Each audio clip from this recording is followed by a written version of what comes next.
kalau untuk rok lilit ibu-ibu sekarang tuh udah jarang kayak bisa ke undangan, biar lebih loose, biar kita nggak terlalu ngetat, kita biasa pakai rok lilit seperti ini. Mungkin akan diperagakan sama Mbak Tia cara pakai rok lilit ini.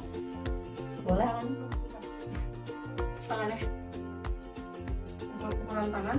Ini kan tadi bagian belakang, bagian depan. Oh iya, kalau benar. di counter ini kan ada tangannya ya. Untuk bagian tangannya tadi belum terjelaskan. Jadi untuk bagian tangannya ini, tangan yang ini kita ini juga ibu-ibu. Itu bentuknya seperti ini. Tangannya ini panjang ini polanya seperti ini. Iya.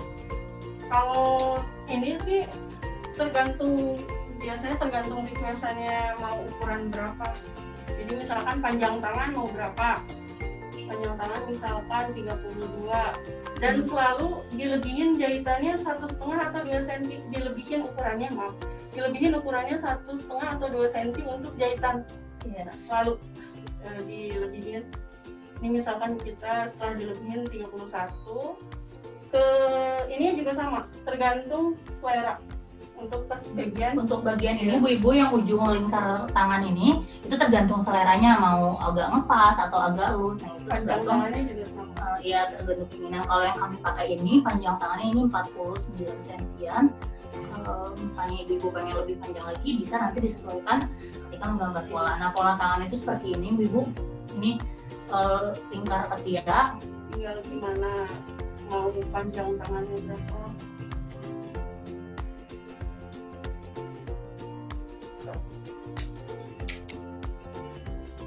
Menyesuaikan kan ya, tergantung kayak maunya berapa, nanti tinggal menyesuaikan. Ini seperti biasa 1/4 dari lebar dada. Iya. Ya. Kalau misalnya 1/4 ini agak lengkung kan buat di ketiak.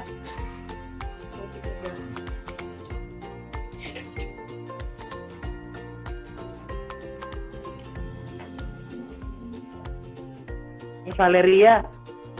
Iya Pak. Tadi tuh kan ada lingkar ketiaknya itu kan 1/4 kali lingkar dada ya. Hitungnya gimana sih kan? 27 cm itu mengukurnya gimana? 27 cm itu langsung aja digambarin ke polanya 27 cm. Nanti kan ketika bagian belakang bertemu dengan bagian depan jadi sebuah ini Bu, lingkaran ketiak. Jadi 27 dikali 2. Iya, 27-nya tuh dari yang tadi tangan ini lagi dibuat, itu tuh 27-nya coba boleh tolong dipraktekkan nggak? Kalau 27 cm. 27-nya. Jadi ini tadi kan lingkar ketiak ini Bu. Nah di sini nih, di sini tuh 27 cm-nya kita tarik garisnya karena ketiak itu melengkung. Jadi 27 cm-nya itu dari sini ke sini Bu. Oh, oke. Ya nanti tinggal ditarik garis pakai penggaris yang melengkung karena lingkar ketiak kan ada lekukannya sedikit gitu. Yap. Oke. Nah sekarang kita tadi udah yang tangan ya, bagian tangan jadinya itu nah seperti ini Bu. Ini pola tangan ketika sudah dipotong. Kalau ininya sih menyesuaikan dari requestan panjang dan lebar. Ya, jadi kalau panjang tangan itu kami menyesuaikan. Nah ini kan untuk lingkar tangannya yang gede, nanti ini dipasangnya gini. Nah, nanti melingkar kan jadinya. Ya. Ya kan ngajarin kan karena baju ini dianggap ukuran orang. Sekarang ini kan mungkin kalau ibu-ibu mau lihat gimana sih tren rok lilit sekarang, ini bisa ya diaplikasikan buat baju. Ini akan diperagakan cara menggunakan rok lilit. Ini benar-benar mudah banget ibu-ibu, masih berupa bahan tapi ditambah tali. Jadi ini yang rok lilit ini ya. Ini untuk rok lilit ini ibu-ibu, cara pakainya itu mudah banget. Dan kalau kita nggak suka pakai rok span yang ngetat gitu, kita bisa bikin rok lilit seperti ini. Takutnya nggak kebayang tadi untuk yang kala polanya tuh seperti ini jadinya kan tadi. Nah ini Bu, kalau yang tadi baju yang kala nanti polanya seperti ini, maksudnya setelah dibagi 4. Nah ini leher sudah dilipat ya Bu biar terbayang.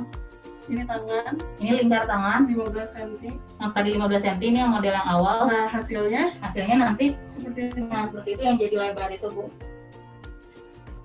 Nah, nih. Jadi Bu dari benar-benar baju yang lebar gini bisa jadi sebuah baju yang cantik.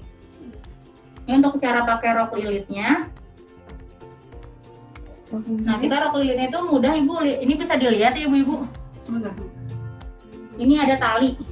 Ini tali untuk membantu mengikat roknya. Jadi ini benar-benar bahan ukuran 2 x 1 meter. Terus saya ambil si bagian talinya ini dari bagian bawah. Dari bagian bawah. Jadi tinggal dipasangkan, disambungkan di sini aja. Ini kalau diikat seperti ini, Bu.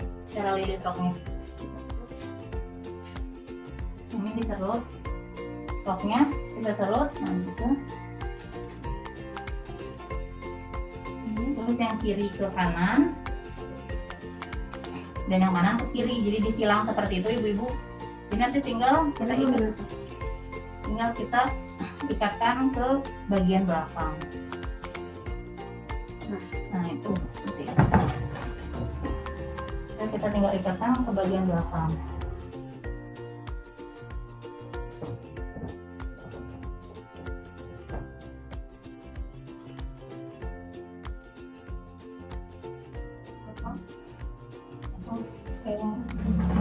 Seperti ini, Bu-ibu, jadinya.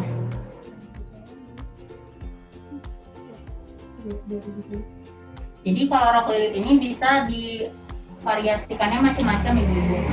Nah, ini bahannya tuh yang tadi saya jelaskan, bahan yang saya gunakan adalah viskos. Viskos itu seperti ini teksturnya tuh.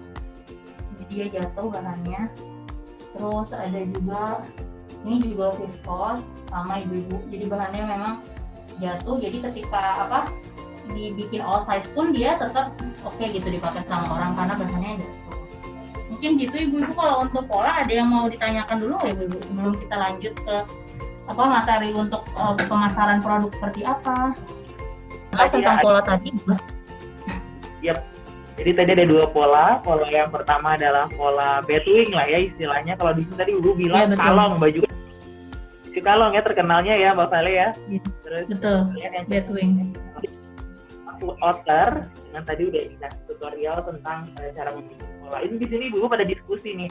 Oh gitu, terus udah gitu lucu sekali. Ada yang punya penggaris, udah lama punyanya ya Bu, udah lama punyanya tapi nggak tahu cara pakainya. Aja gitu. Karena udah tahu. Terima kasih atas ilmunya. Jadi cara udah tahu ini tuh caranya adalah untuk membuat lingkaran leher dan juga lekukan lengan di ketiak begitu ya. Iya betul, Bu. Ya. Jadi penggarisnya lengkung itu memang untuk memudahkan kita. Oke. Dan sebenarnya kalau dengan membuat pola ini tuh bajunya jadi enakeun. Itu sih sebenarnya fungsi dari bikin pola tuh ya, Mbak ya. Iya betul. Jadi nanti misalnya ada konsumen Ibu, tadi kan saya lebar dada 108 cm. Misalnya ada yang pengen 120 cm karena pola yang udah ada itu tinggal kita lebihkan aja Bu garisnya gitu. Jadi nggak perlu bikin pola baru pun sebetulnya bisa. Jadi tinggal yang 108 cm itu kita gambar ke bahan, tinggal lebihkan 12 cm gitu agar menjadi 120 cm. Jadi nggak perlu tiap ukuran kita punya pola sebetulnya. Ya. Dan sebenarnya kalau dari sisi tadi kenapa 108 karena kalau celosia itu all size gitu ya. Jadi ya, sebenarnya itu amat sangat mudah dipraktekkan buat ibu-ibu semua. Kalau mau bikin baju bingung ngukur badannya karena kan ngukur juga ada tekniknya ya Mbak ya. Ya betul, ada teknik. Tadi umur 108 untuk lingkar dada itu tuh udah insya Allah mayoritas ibu-ibu pada bisa pakai begitu ya. Iya betul, rata-rata memang itu kita ambil all size itu standar badan orang Indonesia gitu. Dan badan orang Indonesia gitu. Berarti bukan tiba-tiba berapa ya, itu udah ada risetnya gitu ya. Iya betul Bu. Oke. Dari tempat yang lain ada yang ingin bertanya tentang tadi membuat pola. Silakan Bapak Ibu ada yang ingin bertanya, dinyalakan saja mikrofonnya misalnya mau bertanya. Atau tadi Ibu ya, tadi untuk bahannya Mbak Vale biasanya untuk bahan yang tadi jatuh gitu terus kemudian loose itu pakainya viskos ya Mbak ya? Ya pakainya viskos semi sutra ibu-ibu, jadi benar-benar bahannya jatuh banget. Jadi kalau kita bikin all size pun jadi dia ngikutin bentuk badan. Oke, ngikutin bentuk badan, nama bahannya adalah viscose semi sutra. Mungkin Begitu aku ya? mau tunjukin aja ya Bu, saya satu jenis model lagi, ini namanya sih disebutnya kita camellia. Oke. Nah kalau ini di Chelsea itu Bu, model bajunya ada nih, dia dipakai nih.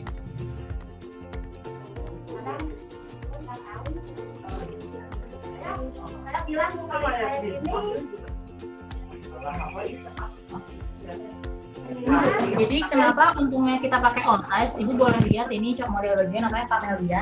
Ini kelihatan ya Bu ya di sini nggak ada jahitan ketiak. Kan kalau tadi yang outer itu di sini ada jahitan ketiak Bu. Nah di sini ada jahitan ketiak. Otomatis jadinya lebih terbatas mungkin dipakainya. Jadi kayak mungkin cuma sampai yang lebar dada 108 cm aja muatnya. Tapi kalau yang ini Bu, ini benar-benar lurus. Jadi ini gede banget, ini lebar dadanya 132 cm. Tapi kalau dipakai itu tetap cantik karena dia jatuh gitu bahannya. Nah kayak gini Bu, seperti yang tadi saya ceritakan, misalnya ada baju yang belum laku, terus ini bajunya nuansanya putih. Oh saya beli aja renda warna putih, terus dipadukan ke sini gitu. Jadi dia tetap, jadi konsumen itu melihatnya Chelsea itu nih bikin model baru, padahal itu masih stok yang lama, tapi saya variasikan ditambah dengan aksen renda. Nah ini tuh bisa dua model ibu-ibu, bisa dikerut di dalamnya. Jadi kita nyimpan kancing sama cantelan di dalamnya. Nah kayak gini contohnya nih, ada cantelan sama kancing ibu-ibu di dalamnya. Jadi tinggal dipakein aja, tinggal dicantelin. Nah nanti kita akan mendapatkan pesan baju yang beda. Nah jadi gini ibu, ada kerut gini. Tadi beda kan ya, tadi lurus. Sekarang setelah dikerut jadi kayak gini. Tergantung nanti ibu-ibu nih pengennya sukanya kerutnya di samping sini, atau mungkin kerutnya di samping sini, atau lebih di bawah, atau mungkin di atas sini. Bisa juga ibu-ibu kerutnya, jadi tergantung kreativitas kita apa. Jadi satu baju bisa dikreasikan menjadi beberapa jenis. Ini juga bisa sih Bu dimasukin, bisa dibuka. Misalnya ini dibuka si kancingnya. Setelah dibuka kancingnya, nah ininya tuh dimasukkan ke dalam sini, ke dalam rok lilit Bu, ujungnya. Jadi ujung tengah kita ambil, kita masukin ke rok lilit. Nah jadi bentuknya gini. Jadi tergantung ibu-ibu senangnya itu berkreasinya. Itu mungkin ibu-ibu kurang lebih. Ada yang mau ditanyakan atau kita lanjut aja ke materi yang tentang pemasarannya? Oke, sebentar, ada yang tadi sempat diskusi gini, biasanya kendalanya Mbak Vale. Di sini namanya tadi Mbak Vale nama jenis bahannya adalah viscose. Iya. Kadang-kadang di tempat yang lain namanya misalnya ada sutra minyak, ada apa itu gimana ya caranya ya? Katun minyak gitu lucu. Jadi kadang-kadang penamaan bahan tuh suka beda-beda mungkin di toko kain atau gimana. Ada saran nggak Mbak Vale? Kalau sarannya mungkin enaknya ke pameran dulu ibu-ibu nih, lihat bajunya langsung, terus kita raba langsung, kan mungkin kebayang nanti pas kita ke toko bahan, kita juga bisa raba langsung bahannya itu apakah sama nggak seperti yang kita sudah lihat di baju di pasaran. Nah kadang gini ibu-ibu, kalau misalnya ibu-ibu menemukan toko online di Google atau di Instagram atau di Pinterest, mereka itu selalu merahasiakan bahan yang mereka jual. Jadi misalnya nih nama di tokonya adalah Katun Toyobo. Mereka bikin nama sendiri, misalnya katun katun teri, katun apa gitu. Jadi yang penting mereka itu bisa mendeskripsikan bahannya seperti apa, tapi mereka nggak mau nyebutin nama bahannya, biar kita tuh kalau ke toko bahan nggak nemu bahan seperti mereka. Kalau batik ini memang hanya bisa dibeli ke pengrajin batik, namanya viscose. Jadi katun pun ada sebetulnya ibu-ibu, katun viscose polos gitu, terus teksturnya licin dan halus seperti rayon, tapi namanya pun sama viscose. Jadi ada viscose batik, ada viscose untuk katun-katun yang biasa, jadi berbeda gitu. Jadi nggak semua viscose itu sama ibu-ibu.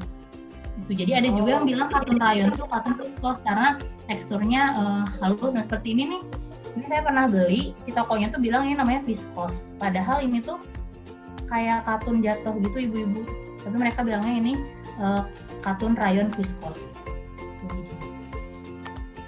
Sedangkan kalau terima batik ciri khasnya viskosnya itu seperti ini, kayak dia bertekstur. Nah, ada kan kelihatan teksturnya. Nah, ini viskos kalau untuk batik. Mungkin kayak saringan tahu gitu sih Bu, dilihat-lihat. Ada. Oh, itu bukan Dobby ya, bukan katun Dobby ya?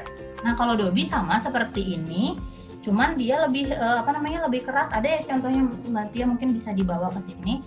Contohnya, jadi kalau Dobby itu bertekstur sama persis seperti viskos, tapi dia nggak jatuh gitu, jadinya nggak kayak semi sutra. Kalau Dobby.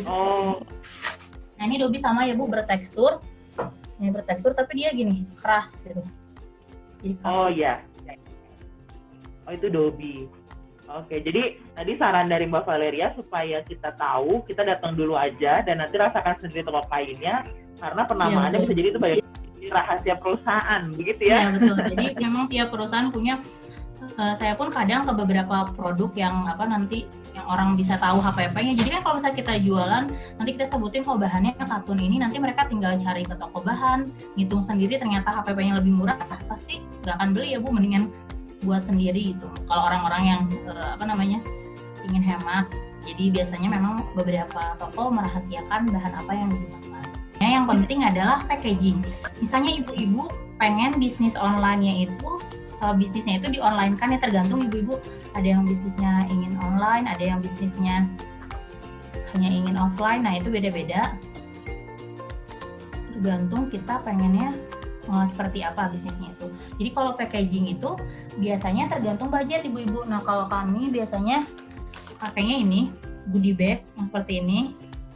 Nah, jadi tujuannya biar bisa dipakai lagi, apalagi sekarang kan pemerintah sedang mendukung Go Green. Jadi si goodie bag ini bisa dipakai buat ke supermarket. Dan tujuan saya kenapa pakai goodie bag adalah ketika orang jalan-jalan dan ada tulisan Celosia, itu sekalian seperti iklan berjalan gitu ibu-ibu. Jadi orang jadi penasaran kan. Di sini juga saya sertakan Instagram sama WhatsApp kenapa pakainya goodie bag. Nah, sebelum pakai goodie bag, kami tuh pakai kresek yang ada warna abu-abu.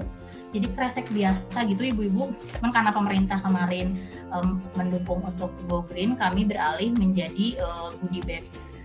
Nah, plastik juga macam-macam jenisnya. Ini ada yang ini kayak harga yang gini ibu, yang bener-bener buat mungkin nyampe ke konsumen pun udah lecek, terus ada yang sobek karena tipis. Ini plastik biasa. Terus ada juga plastik yang seperti ini. Di sini ada zippernya, kayak ada prepetnya gitu. Ini lebih tebal bahannya, dan biasanya ada beberapa toko pakai yang kayak gini tergantung harga produknya. Ini biasanya harga satuan itu Rp250, terus yang seperti ini 1.000, kurang lebih Rp1.100. Nah, kalau goodie bag ini macam-macam Bu, gimana ukurannya. Kalau yang segini sih Rp3.500. Dia tergantung, mungkin ibu punya supplier yang lebih murah, nanti bisa dilihat ya harganya. Nah, terus untuk label nih Bu, ibu ada cerita yang menarik. Jadi label itu sebetulnya bahannya beda-beda ya. Ada yang bahannya woven damask, ada pita taffeta. Nah, dulu pas saya baru bikin bisnis yang modalnya 1 juta itu, labelnya tuh pakai bahan pita taffeta. Yang kalau udah berkali-kali dicuci itu ternyata luntur. Jadi bener-bener belum pede gitu loh Bu dulu jualannya, karena pitanya masih pakai pita taffeta. Nah, akhirnya riset-riset, terus lihat googling apa sih bahan label yang bagus, terus nemu ada namanya woven damask. Jadi akhirnya beralih ke situ, dan alhamdulillah kalau itu beberapa kali dicuci pun nggak luntur bahan labelnya itu. Nah, terus pemasarannya kalau Chelsea Ethnic ini pakai sosial media. Sosial media itu banyak ya ibu-ibu, ada WhatsApp. Mungkin semuanya udah pada pakai WhatsApp ya ibu-ibu. WhatsApp, terus ada Facebook, ada Instagram, dan juga ada YouTube. Ya kan sekarang orang lebih senang nonton YouTube daripada nonton televisi. Oke, yang berikutnya. Ini biasanya Bu, misalnya ibu-ibu punya modal sekitar 3 juta sampai 3,5 juta, bisa kita beli untuk mesin jahit, terus untuk mesin obras atau pembolong kancing. Itu tergantung ibu-ibu pengen mereknya apa. Biasanya harganya ada yang 2,5 juta, ada yang second 1,5 juta. Nah, itu beda-beda tergantung milihnya. Kalau pembolong kancing itu saya lihat harganya ada yang 160 ribuan. Itu tergantung ibu-ibu apakah ingin produksi sendiri, ngejahit sendiri, terus ngobras sendiri. Nah, itu berarti butuh ya beli mesinnya. Sedangkan kalau ibu-ibu maklun misalnya nyari konveksi sekitar rumah, itu ya kita nggak perlu modal untuk mesin jahit, cukup kayak saya dulu beli bahan sama beli benang aja. Sudah dibahas ya gimana caranya potong pola, terus nyari desain itu dari mana aja sih sumbernya, bahan-bahan apa aja yang dipakai. Saya ibu-ibu sudah dapat idenya, tinggal ibu-ibu eksekusi. Mau bisnisnya itu tawarinnya misalnya ke tetangga-tetangga dulu, atau misalnya ke saudara-saudara dulu. Kita kan butuh packagingnya, pasti ngirimnya kan nggak mungkin cuman dikasihin gitu aja bajunya. Jadi kita butuh packaging. Biasanya di Celosia itu dulu waktu aku masih modalnya 1 juta itu, ibu-ibu masih pakai plastik seperti ini, bener-bener yang plastik apa adanya gini. Ini harganya sekitar Rp250 karena keterbatasan modal waktu itu. Ini jadi kalau sampai konsumen ada yang udah sobek, terus udah lecak. Nah, dan kebetulan juga karena pemerintah mendukung Go Green, kami beralih menjadi goodie bag seperti ini, Bu. Nah, ini goodie bag seperti ini. Goodie bag ini di sini kadang ada yang pakai prepet, ada yang enggak, tergantung harganya mau yang berapa. Nah, ini bisa dipakai buat belanja juga. Terus enak kalau dibawa, misalnya ada konsumen beli, nanti tulisan merek kita itu jadi kebawa kemana-mana, jadi seperti iklan berjalan gitu.